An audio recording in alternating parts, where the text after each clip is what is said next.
Do not treat people like they're your property. You belong to nobody and nobody belongs to you. Point blank, period. I mean, that just something just right off the dome right there. Really simple.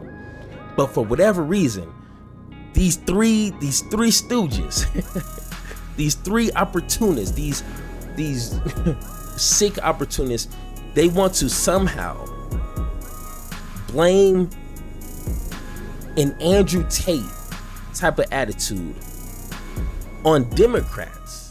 Hey, what's going on, YouTube? Thank you for watching Power to the Pod. I am your host, Superior, and this is a place where we are committed to intellectual integrity and the moral honesty. Now, today we're here to talk about individuals who does not practice that whatsoever in any way, shape, or form. Now, I am not opposed to growing your brand, growing your business, and being vigilant and finding opportunities to increase your brand. You know what I'm saying? Though there's a such thing as being a good opportunist. You know what I'm saying? That means you're vigilant, you're being aware of moments in time where you can, capitalize on where you're at or who you're speaking to and capitalizing on the situation at hand. But there is the bottom of the barrel of opportunists. These are the people who we should be looking down upon. And this is something that I would never wish to be in my wildest dreams. You know what I'm saying? Because I have enough self-respect and enough self-dignity to not stoop that low just to make a lot of money. I'm not going to even lie. They're making plenty of money. If that's what makes them happy, then good for them. But it's going to be people like me who will be continuously calling them out. This is the Matt Walshes. This is the Ben Shapiros. This is the Candace Owens. This is the, anyone. Honestly, anyone. This crosses political lines. You know what I'm saying? Anyone who will capitalize on the lowest of low opportunities to make a few dollars. Now, with the whole Andrew Tate situation going on, him, being a internet influencer and him, speaking, in my opinion, at least, downgrading women and just being the worst of what a man can be. You know what I'm saying? Like, you can look at his videos. I mean, you have your own opinion, but in my opinion, he is the worst example of what a man could be, not should be, but the worst example of what a man with money and a little power can use that in a destructive way. Now, with him being arrested and this being, big news for whatever reason, there's opportunists. And like the few that I mentioned, the Matt Walshes, Candace Owens, Ben Shapiro, they, for some reason, I noticed, because I'm subscribed to these people, because I like to know what they're talking about, see their points of view to a full, and I've noticed, and they must have had a board meeting about this, because they all decide to defend Andrew Tate. Now, I'm not talking about a defense of, he is proven innocent until, the facts come out and the proof come out, then he's good. No, not defending like that. They're defending his toxic masculinity, like the worst of what a man can be for whatever reason. They're trying to defend that. Now, here's a couple of clips of just briefly of them doing such a weird pivot on trying to, be the conservatives that they are, but somehow still defending a gross a gross human being like Andrew Tate. Take a listen. Maybe she wants to join. For all I know, maybe in Romania, which maybe perhaps the reason he moved to Romania, whatever he was doing, being a modern Hugh Hefner, is legal.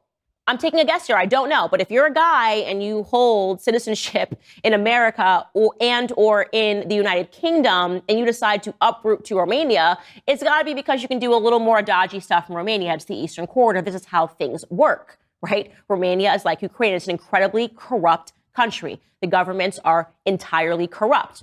Now, the risk that you run is that what you are doing in Ukraine might be legal if your goal was to be a Hugh Hefner. And I think that what he did, I believe that Andrew Tate was always upfront with all of these women in the same way that when you go to work for the Playboy Mansion, they're pretty upfront with the fact that you're going to be walking around in a bikini. Prefer monogamy, right? This is the evolutionary biological reason why humanity embraced monogamy, is because it is the best distribution of sexual resources. It's from an evolutionary biological perspective. It's not a moral perspective. That's just evolutionary biology. Brett Weinstein, Heather Heyer talk about it. Right? Heather Heying talk about it.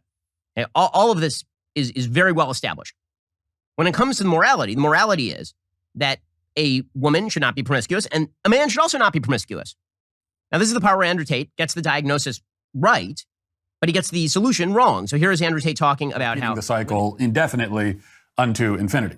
And into this field of confusion and man-hatred steps guys like Andrew Tate and others, quickly earning an enormous following of young men who understandably flock to somebody who has a message that embraces masculinity rather than treating it like a disease.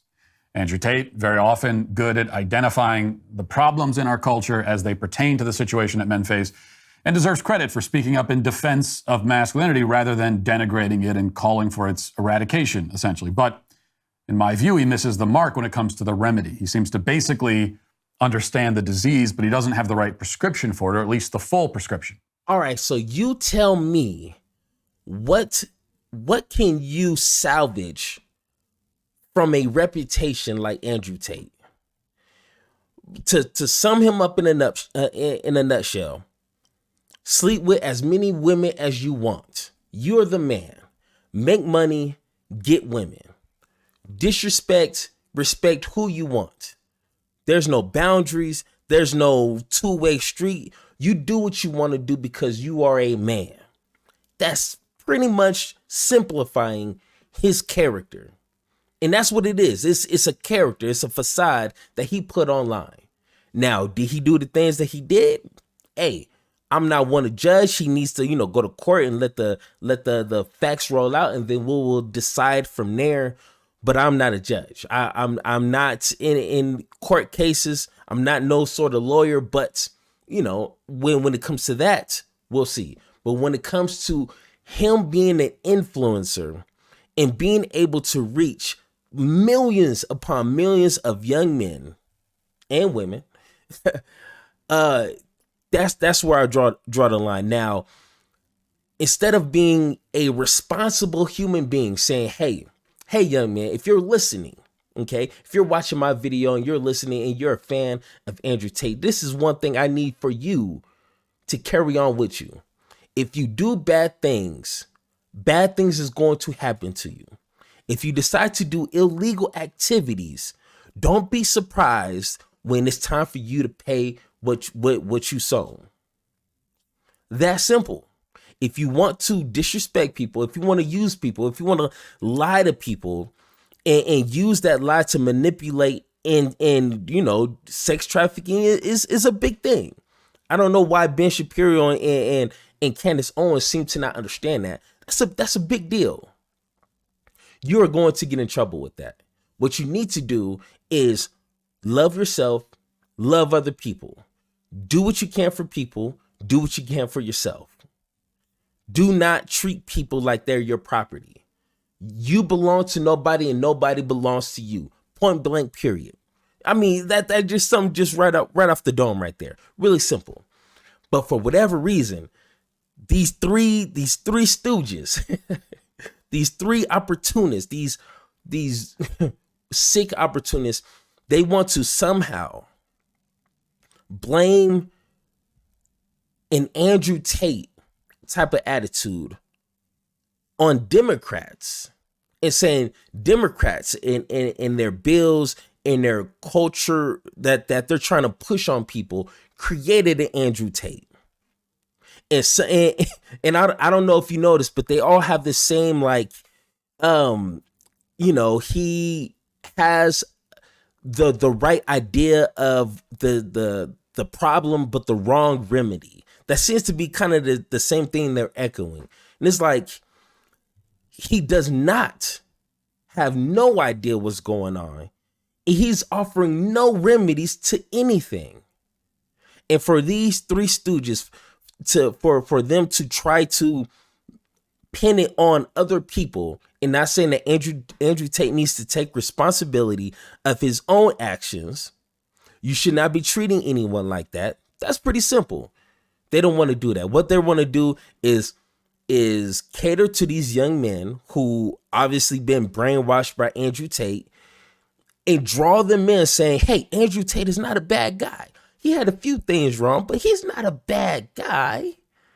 Let me take you under my wing and let me show you the correct way on how to do this. No. Andrew Tate is a bad guy. He gave you bad information, and he does not know what's good for you. That's simple. But of course, opportunists are going to do what they can, say whatever is needed to trick and manipulate people for their own benefits. And that's all that they're doing. Nothing more, nothing less. They don't care about nobody. They don't care about the welfare of these young men and how they're going to be treating the women around them when they go out in public, when they get older. They don't care about that. All they want is the views. All they want is the money. All they want is the internet's just the internet clout, I guess you could say. That's all they want. So somebody tell me if I'm lying. Thank you for listening, and don't forget to join the conversation by subscribing. Make sure to tune in next time, and like always, power to you, power to me, power to the people, power to the pod.